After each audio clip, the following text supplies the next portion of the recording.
we say that a matrix A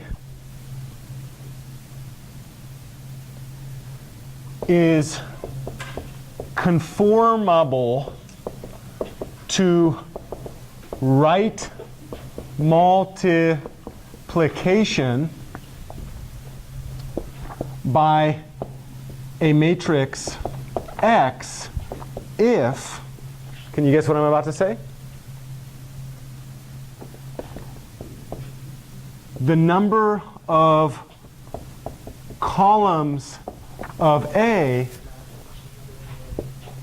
matches the number of rows of X. In that case, what do we call those? We say, what's the statement that we make?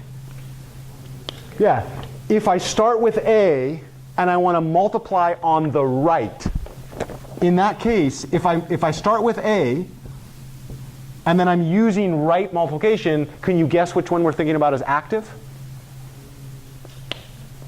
The one on the right, because that's the thing I'm multiplying by, right? So in this case, we're going to call this right multiplication. And the moment I'm thinking about right multiplication, I'm thinking about this is the active one, and then this one would be the passive one. Because I'm multiplying this by that. And we say that that multiplication is too legit to quit, or in other words, A is conformable to right multiplication when the number of rows of this thing matches the number of columns of that thing. Could you guess when we say that can't happen, when they are not able to be multiplied, A is not able to be multiplied by X? Can you guess the terminology? Non-conformable. If not, A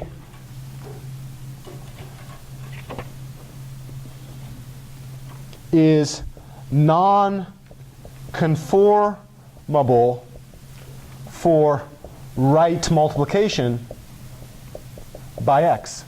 And then I'd like to finish this by saying the equivalent for the left multiplication.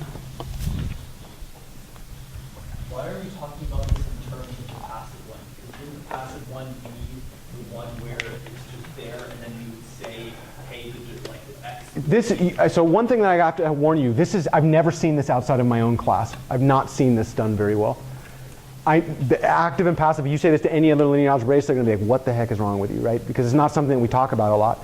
But in the early stages, I've taught this class enough to recognize my students don't know which version of multiplication to use in which context, and it matters. From my standpoint, the rules that I'm imposing in order for us to get our head around this, eventually it's not going to matter when you've done multiplication enough to know, oh, this is the one I'm going to use in this particular context. You can use any one that you'd like in any situation, right?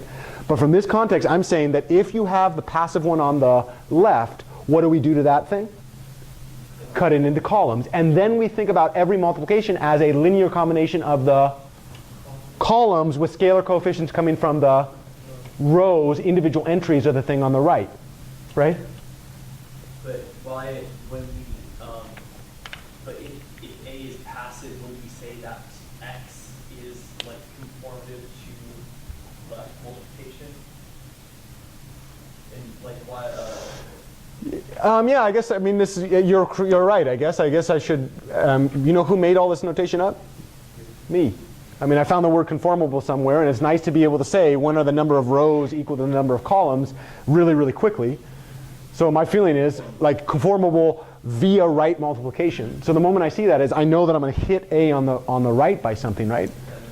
Yeah. So my feeling is you start with A and then it's conformable to it. It conforms to a right multiplication, right?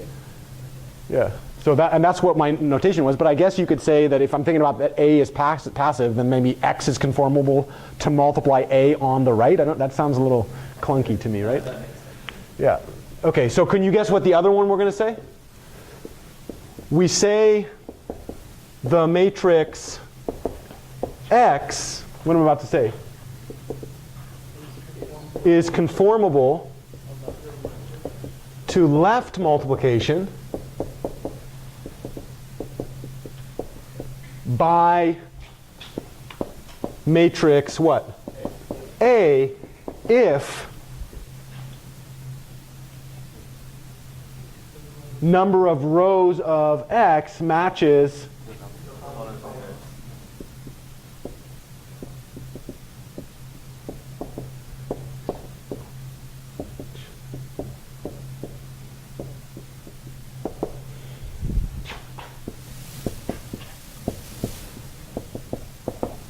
if not, what do we say?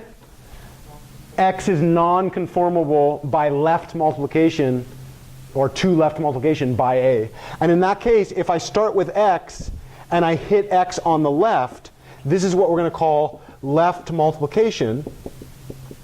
Which one am I starting with? Which one am I multiplying by?